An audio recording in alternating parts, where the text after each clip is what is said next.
Intro, we have heard that masturbating is something completely normal, but to what extent? How many times a day can you do it without being considered addicted? What if you can't stop? Let's answer these questions and why you should stop today with this act that seems normal, but hides a trap for your life. Before we begin, I would like to apologize for the exaggerated cover, but I needed to draw your attention to this 21st century issue that weakens and harms all our young people and adults, leaving us without willpower. In this video you will understand what happens to our brains scientifically and philosophically, and what Stoicism has to teach us about this vice. Also remember to subscribe to our channel and activate the bell so you don't miss anything. Now, history of masturbation. Let's begin. Current medicine is quite clear in stating that masturbation is completely normal, not only in humans but also evidenced in dogs and other mammals. But this view of normal masturbation was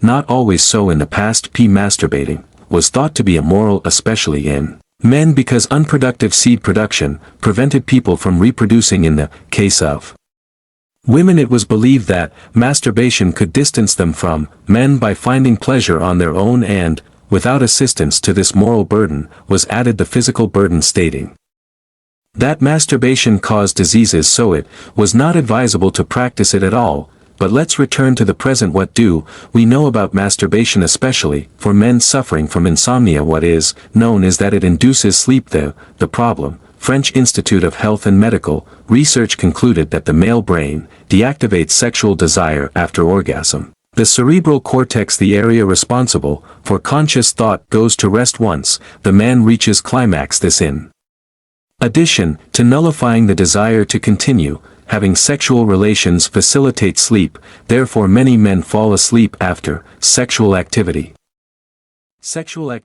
But what is the problem? So what is wrong? Well, hidden in one of its benefits is a trap, and if you frequent this channel you will see what I am talking about. Masturbation releases dopamine in your brain. This hormone is responsible for making us feel better, providing calm relief from stress reduction and a sense of reward. This is dopamine, caused by dopamine, and is so pleasurable that some people become addicted. The Diagnostic and Statistical Manual of Mental Disorders Incorporated, hypersexuality disorder. This classifies excessive masturbation under the category of obsessive-compulsive disorder, another vice that leads to mental and also familial destruction. In many cases you won't be able to control yourself, and you become a slave to yourself, a victim of lack of control, thus seeking relationships with prostitutes, sex with multiple people, and, as we saw in a previous video, excessive consumption of pornography. These are ways that a dopamine-saturated brain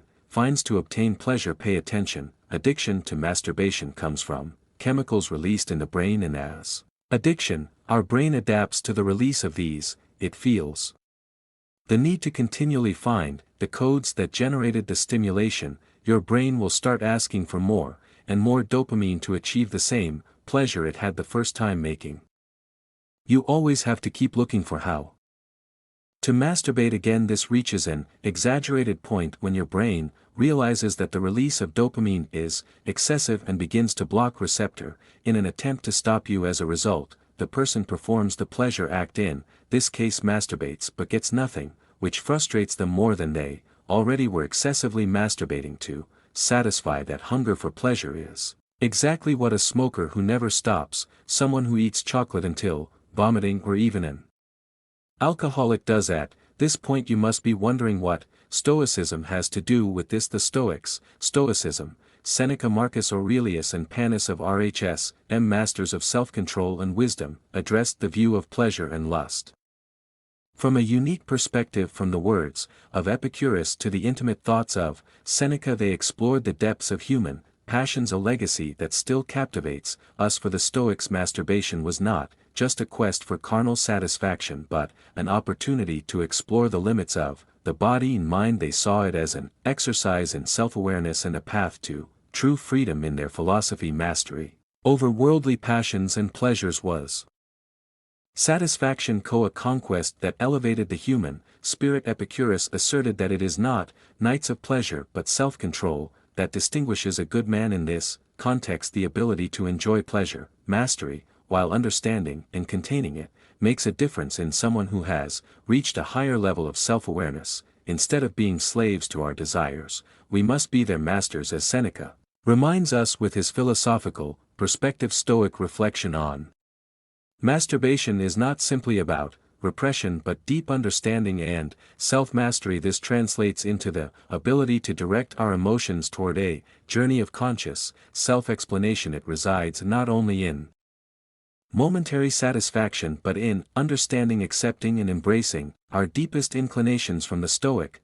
perspective, every action has consequences not only for us but also for the natural order of the universe. When we succumb to our most intense desires, as in the case of uncontrolled masturbation, we lose that harmonious consequences connection with nature highly valued by the Stoics. We become prisoners of our desires, drifting away from true inner serenity. Compulsive masturbation can trigger an emotional whirlwind within us, where guilt, shame and dissatisfaction become constant companions. The Stoics teach us to control our intense emotions through introspection and self-regulation. By consciously facing our emotions, we learn to manage them healthily and constructively. However, the Stoics encourage us to find inner peace within ourselves. True satisfaction lies in our self-mastery, in our ability to find joy in what is simple and virtuous. Allow me to share a personal inspirational story.